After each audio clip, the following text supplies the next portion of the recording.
Hi, my name is Julie Zwissler, and I am the CMO of Fabric.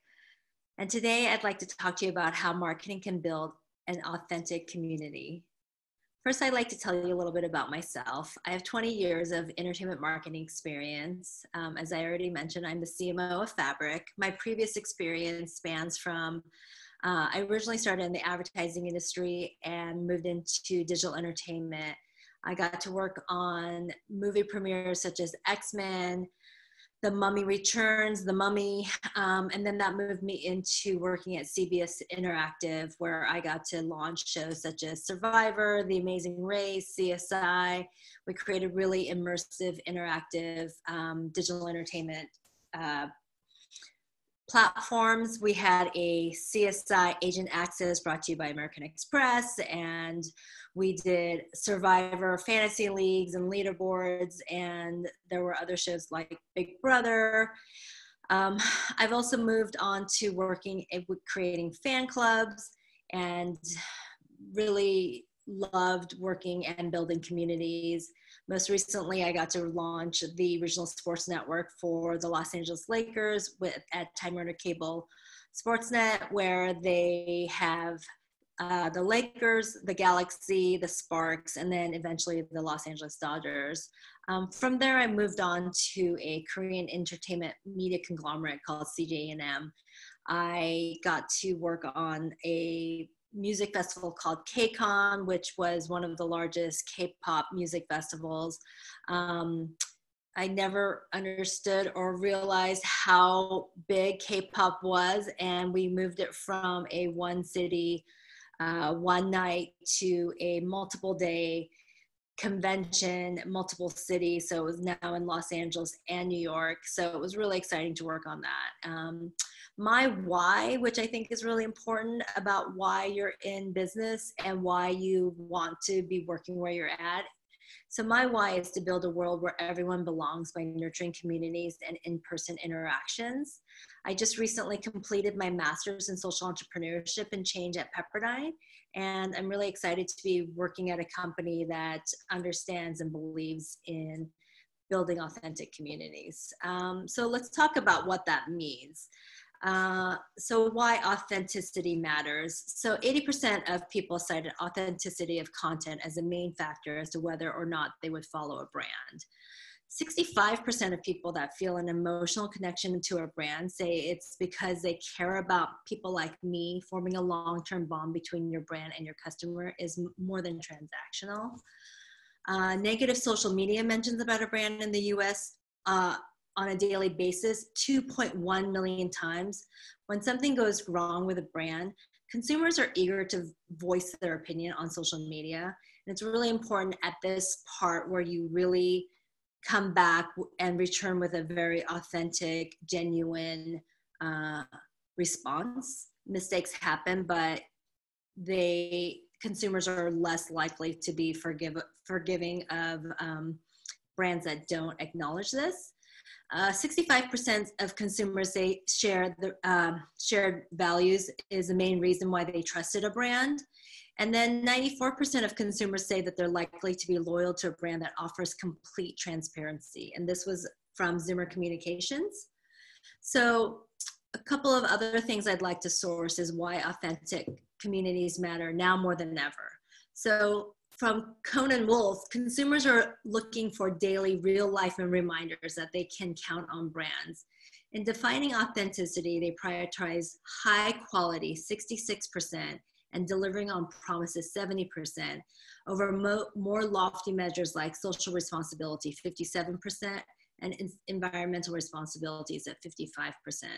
So let's talk about who the biggest consumer is going to be. It's right now millennials, young millennials, and then Gen Zers, who are basically digital natives. They are making up the largest target market that every marketer is trying to figure out. How do we speak to them? What do they want? So there's a lot of great information out there, but Gen Zs want to experiment with new channels of communication, but not when it comes to purchasing. They prefer blended models of digital and physical when it's time to spend money. So purpose matters, but it's also a double-edged sword because authenticity in the purchase process is vital to Gen Z. And a relevant, entertaining content to move them along as a funnel is still paramount. So I think that Forever 21 is a very good example of a brand that really didn't act transparent. They had a lot of market share and they went bankrupt because most of their consumers moved on to other brands. They didn't foster that community. They didn't speak to them in an authentic voice. And in turn, the Gen Zers stopped shopping there and they lost a large percentage of their market share. So interestingly enough, even though our Gen Zers and young millennials are probably our most fickle community, they're also the ones that are seeking connection the most. So in some other stats, 54% of Americans feel no one knows them well. 88% of people are less polite online than they are in person. And 71% of shoppers would prefer to go to stores with AR experiences. So we took a lot of that data and we really looked at the social media marketplace and really understanding why Gen Zers are feeling isolated and alone. And as social media rises and digital connectivity is growing more and more, social isolation and in real life person communities are lessening and that social fabric is starting to fray. So everyone wants to belong, but right now online through social media, there's this illusion of feeling connected. So everyone may have heard of the term FOMO, fear of missing out, or not wanting to, have yourself not seem authentic yet you have what people will deem as your Instagram life or your Facebook life. And now it's more and more important as social media has grown so in such large capacity, and especially with this pandemic, people are now wanting to see even more genuine, authentic selves. And they want more, they're craving more connection and they're seeking it out. You see all these trends going where they're trying to connect with people by doing a new TikTok dance or a new Instagram live feed or these Zoom chats or house parties. And so these are all ways that are partially filling that craving of connectivity, but not really fulfilling it to what we want actually is in real life connection. So at Fabric, we decided that we couldn't ignore this interaction of social media and desire to connect online. So we imagine a new medium of connection that's both online and real life at once.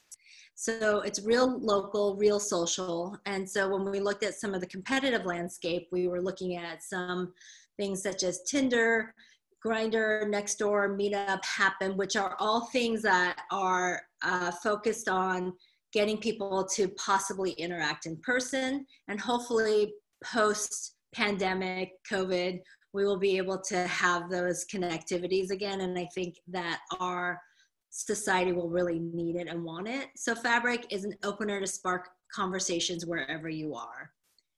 And so the app is basically a way that you can post thought bubbles in augmented reality, and you can either post photos or videos, and you can then create a reason why you're going to connect with someone in real life. So if you are at a baseball game and you see something and you post a thought bubble, or even if you're at home right now and you are hoping to go to the store and you want to reach out to your neighbors who are a half-mile radius away, you can post a thought bubble and someone can actually see your message, comment on it, and then create that connection and possibly even have commenting and have a conversation through the app. But it's all people nearby and it's very local, and it's about creating that connection.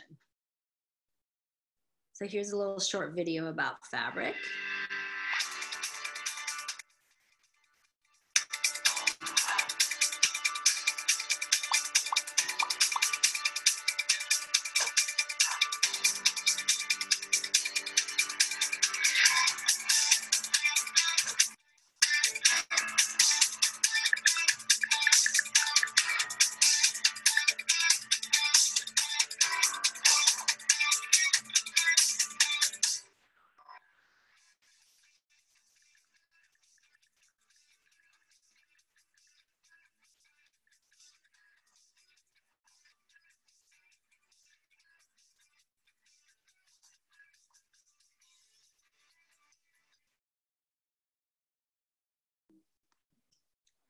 So in order for us to have real transparency and keep that level of authenticity, we've also reached out to some educational partners at Wharton and Harvard Business School so that we can really research and understand how the digital native strengthens the social fabric in real life. We're doing a longitudinal study to guide product direction and spark global conversation, and metric to qualify the strength of the social fabric everywhere. We are not, as we're participating, we are actually not part of the research. It is completely independent. So therefore, 100% transparency on what is being discussed with them, but not necessarily conducted by Fabric. So in that, we are really excited about bringing Fabric to we just launched in March. It's in the App Store and in Google Play. We're hoping to create a social fabric where people are not only excited about connecting online through the app, but also to find real connection and be able to spark conversations with people that they might not have otherwise spoken to, and hopefully foster new friendships and cultivate a new social media that will bring us together versus isolate us and living in, in the land of FOMO. So that's what Fabric is about and why we're building authentic communities through marketing.